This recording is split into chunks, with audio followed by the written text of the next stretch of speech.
मध्य पूर्व में जारी भीषण युद्ध अब अपने सबसे खतरनाक और निर्णायक मोड़ पर जा पहुंचा है। अमेरिका और इजरायल ने मिलकर ईरान का नामोनिशान मिटाने और उसे घुटनों पर लाने की पूरी योजना तैयार कर ली है।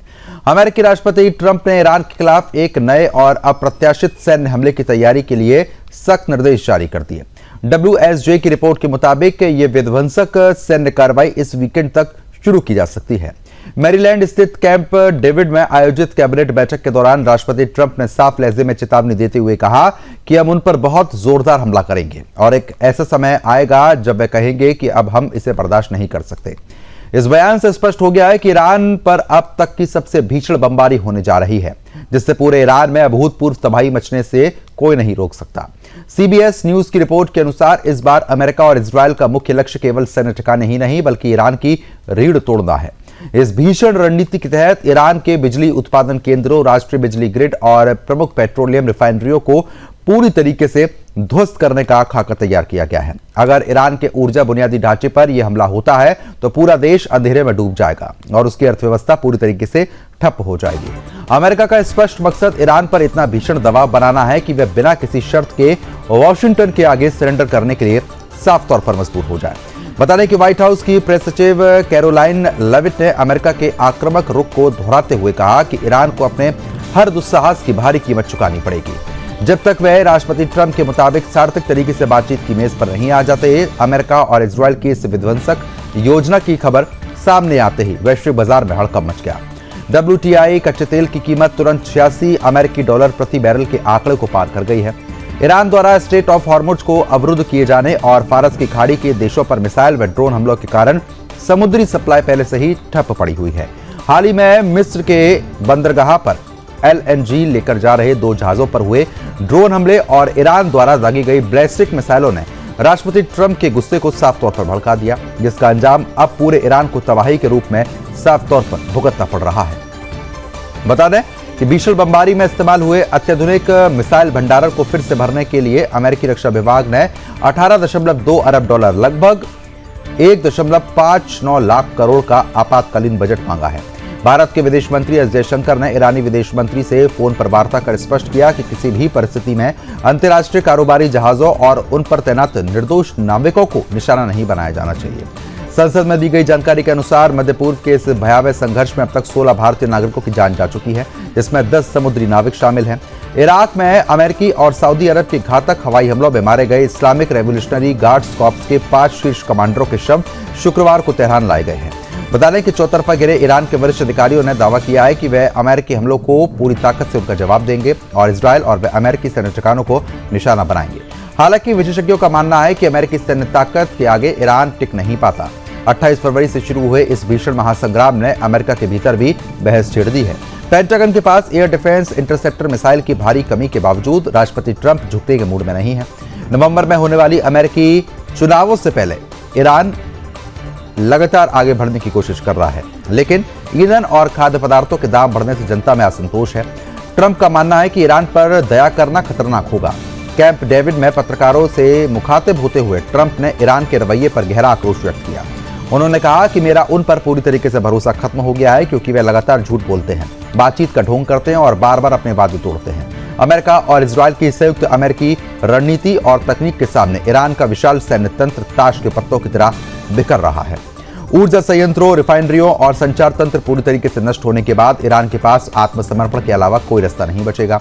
आने वाले 24 से 48 घंटे मध्य पूर्व के इतिहास और ईरान के भविष्य के लिए बेहद घातक और तबाही भरे होंगे।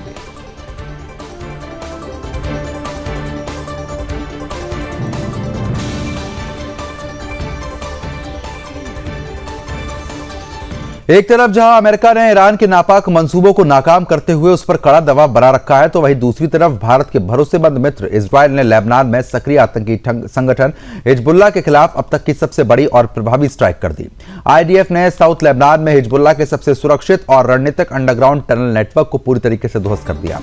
ये वही खुकार टनल नेटवर्क था जिसे हिजबुल्लाह अपने सबसे सुरक्षित सेंट्रल कमांड सेंटर मानता था और वहां से इजरायली नागरिकों पर कायरतापूर्ण हमले की साजिशें रचा करता था। इजरायली सेना की सर्जिकल कार्रवाई से हिजबुल्लाह के आतंकी बुनियादी ढांचे को ऐसा करारा झटका लगा जिससे उबर पाना अब उनके लिए लगभग नामुमकिन है। बता दें कि IDF ने आधिकारिक बयान जारी कर बताया कि उसने साउथ लेबनान के रणनीतिक रूप से अत्यंत महत्वपूर्ण ब्यूरोफोर्ट रिज के नीचे बने multi level underground tunnel network को बारूद से उड़ाकर नष्ट कर दिया। यह ऑपरेशन इजरायल द्वारा अपने सुरक्षा क्षेत्र में चलाई जा रही केंद्रित और रणनीतिक सैन्य कार्रवाई के तहत अंजाम दिया गया। आईडीएफ के मुताबिक ध्वस्त किया गया टनल नेटवर्क कोई साधारण सुरंग नहीं बल्कि हिजबुल्लाह की खुकार बंदर यूनिट का मुख्य परिचालन केंद्र था। यह टनल नेटवर्क साउथ लेबनान में हिजबुल्लाह की बंदर यूनिट के सेंट्रल कमांड सेंटर के रूप में कार्य कर रहा था।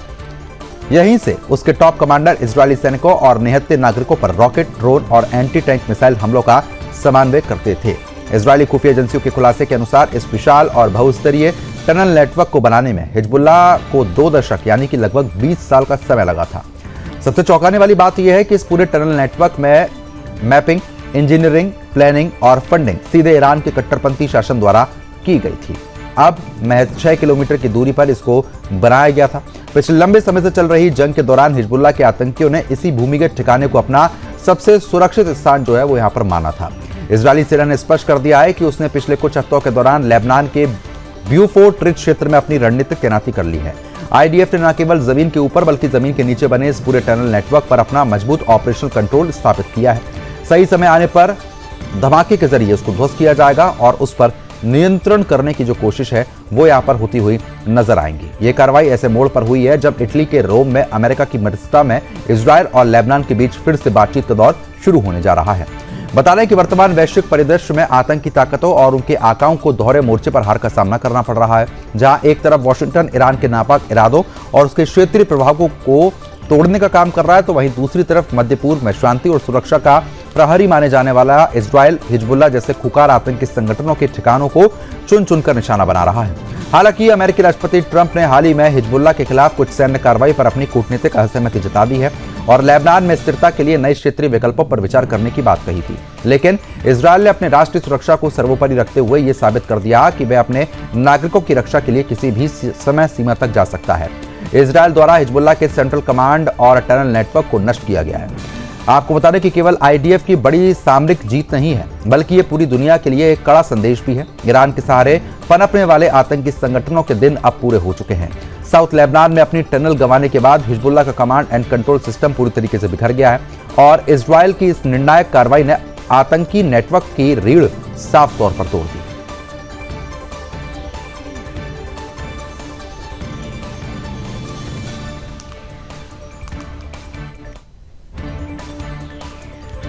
अब आगे बढ़ते हैं। पश्चिम एशिया में लंबे समय से जारी संघर्ष अब अपने सबसे निर्णायक मोड़ पर पहुंच गया है। एक तरफ जहां दक्षिण लेबनान में इजरायली सेना खुकार आतंकी संगठन हिजबुल्लाह के ठिकानों पर कहर बनकर टूट रही है तो उसके अंडरग्राउंड टनल नेटवर्क को निस्तेनाबूद कर रही है, वहीं दूसरी ओर गाजा में आतंकी संगठन हमास के घुटने टेकने की बात खबर सामने आ रही है।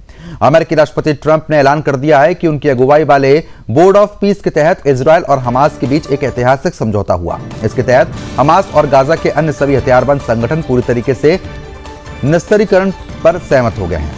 अमेरिकी राष्ट्रपति ट्रंप ने सोशल मीडिया पर इस सफलता की घोषणा करते हुए कहा कि यह समझौता उनके 20 पॉइंट्स गाजा प्लान की सबसे बड़ी उपलब्धि है।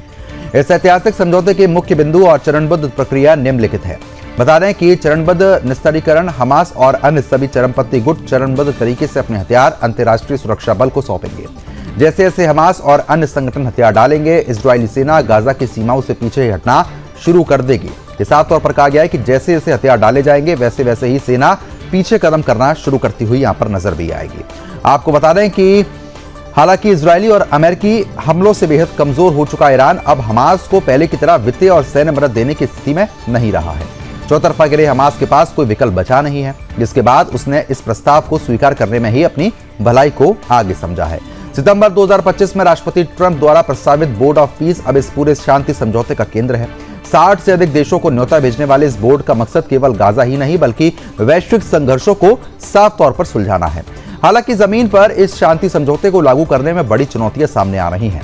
हमास के सभी छोटे बड़े कैडरों से हथियार वापस लेना सबसे कठिन कार्य होगा। इजरायल तब तक पीछे नहीं हटेगा जब तक उसे हथियारों के सरेंडर की 100% पुष्टि नहीं हो जाए। अंतर्राष्ट्रीय बलों और स्थानीय फिलिस्तीनियों के बीच, पुलिस के बीच तालमेल बनाना आसान नहीं है। गाजा में तकनीकी विशेषज्ञों की नई सरकार को जनता और विभिन्न समूहों का विश्वास जीतना होगा। जमीन पर पूरी प्रक्रिया को पूरी तरीके से सुचारू करना होगा, जिसमें कई महीनों का जो वक्त है वो साफ तौर पर लग सकता है, क्योंकि हर एक चीज पर बारीकी से काम करता हुआ यहाँ पर नेटवर्क नजर आएगा। बता दें आपको कि अब आने वाले समय में यह देखना होगा कि इजराइल हमास की जो डील हुई है उसके बाद हमास हथियार छोड़ेगा या फिर नहीं।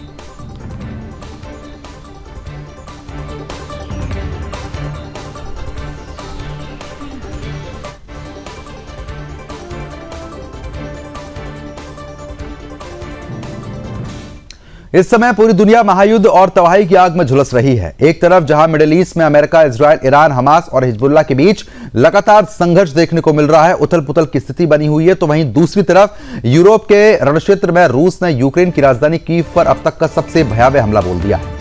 शनिवार तड़के रूस ने कीव को निशाना बनाकर बैलिस्टिक मिसाइलें और सुसाइड ड्रोन की तेज बौछार कर दी। इस विनाशकारी हमले में कम से कम 9 निर्दोष नागरिकों की दर्दनाक मौत हो गई, जबकि 22 से अधिक लोग गंभीर रूप से घायल हुए। पूरे शहर में रिहायशी और व्यवसायिक इमारतें मलबे में तब्दील हो गई और राजधानी के कई इलाके आग की चपेट में आ गए। आपको हम ये भी बता दें कि आपातकालीन स्थिति जो है वो बनती हुई नजर आई। रूसी मिसाइलों और ड्रोन के मलबे में राजधानी के कई जिलों में भारी तबाही है। जिले में एक 5 मंजिला रिहायशी इमारत पर मिसाइल का मलबा गिरने से भीषण आग लग गई। बचाव दल ने जान जोखिम में डालकर इमारत की ऊपरी मंजिल से 35 लोगों को सुरक्षित बाहर निकाला है। इस इलाके में 2 लोगों की मौत हुई है, 2 बच्चे सहित 8 लोग घायल हुए। बता दें कि रूसी हमले से सबसे ज्यादा कहर यहीं पर बरपाया। प्रशासनिक इमारतों, गैर आवासीय भवनों, दर्जनों घर और गाड़ियों को सीधा निशाना बनाया गया। अकेले इस जिले में 7 नागरिकों की मौत हुई है और 14 लोग बुरी तरीके से झुलस चुके हैं। बता दें कि यहाँ पर एक व्यवसायिक इमारत में मिसाइल गिरने से भीषण आग लगी थी, जिस पर दमकल कर्मियों ने घंटों की मशक्कत के बाद आग पर फिलहाल काबू यहाँ पर पाया गया है। जेलेंस्की ने अमेरिका और यूरोप सहयोगियों से तत्काल प्रभाव से पैट्रिक एंटी बैलिस्टिक मिसाइल उपलब्ध कराने की मांग की। जेलेंस्की ने इस संबंध में अमेरिकी उपराष्ट्रपति जेडी वेंस से टेलीफोन पर अहम बातचीत की। साथ ही उन्होंने अमेरिकी राष्ट्रपति ट्रंप के साथ हुई हालिया बैठक को बेहद सकारात्मक और उपयोगी बताया। वॉशिंगटन से यूक्रेन को आसमान की सुरक्षा के लिए मजबूत ढांचा जल्द मिलेगा, ये बात कही गई। कीव पर शनिवार का यह विध्वंसकारी हमला कोई अकेला मामला नहीं है। इससे महज 2 दिन पहले ही रूस ने पूरे यूक्रेन में बैलिस्टिक मिसाइलों का जाल बिछा दिया था, जिसमें 10 लोगों की मौत हुई थी, 50 लोग घायल हुए थे और लाखों घर बर्बाद हो गए थे। अब देखना यह होगा कि अब स्थिति क्या यहाँ पर बनती हुई नजर आती है, क्योंकि मिडिल ईस्ट में जहां रोजाना नए मोर्चे खुल रहे हैं और युद्ध की जो विभीषिका है वो बढ़ रही है, वहीं दूसरी तरफ पूर्वी यूरोप में रूस और यूक्रेन का संघर्ष थमने का नाम नहीं ले रहा है। हर तरफ सिर्फ मिसाइल के हमले हैं।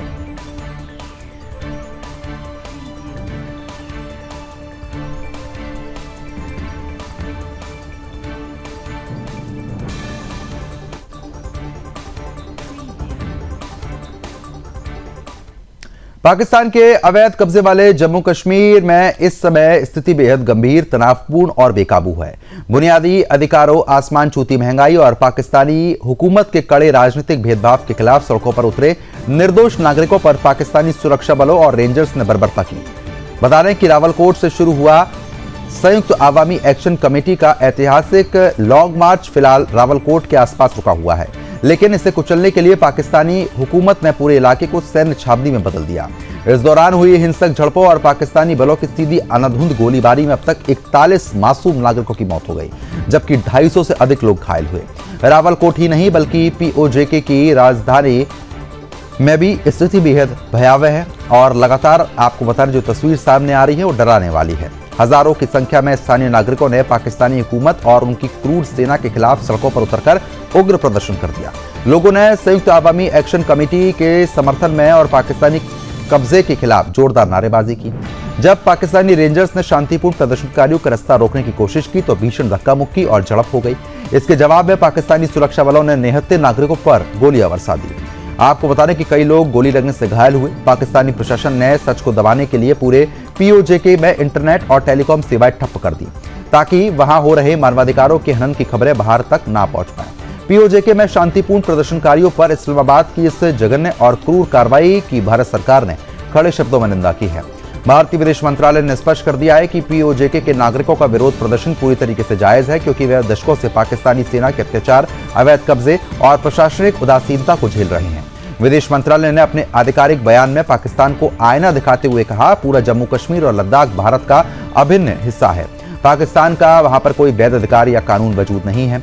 पीओजेके में कराए जाने वाले तथाकथित चुनाव पूरी तरीके से अवैध है और ढोंग है। अंतर्राष्ट्रीय समुदाय को पाकिस्तान द्वारा वहां किए जा रहे अत्याचारों और मानवाधिकारों के हनन की स्वतंत्र जांच कर इस्लामाबाद को जवाबदेह ठहराना चाहिए। भारत ने वैश्विक मानवाधिकार संगठनों से अपील की है कि पीओजेके के लोगों पर हो रहे जुल्म की बारीकी से जांच करे और पाकिस्तान की दुनिया के सामने जो उसकी असलियत है वो लाना बेहद ज्यादा जरूरी हो चुका है। आपको बता दें कि जब नागरिक अपना जायज हक की मांग मांगते हैं तो पाकिस्तानी सेना गोलियों और संगीनों से उनकी आवाज को दबाने का काम करती है। पाकिस्तानी हुकूमत के इस खूनी तांडव ने यह साबित कर दिया कि वहां पीओजेके के लोगों को अपना नागरिक को नहीं मानते और गुलाम बताते हैं। इंटरनेट बंद करने और क्रूरता सैन्य बल का प्रयोग करने के बावजूद स्थानीय जनता का हौसला भी फिलहाल पस्त नहीं हुआ है।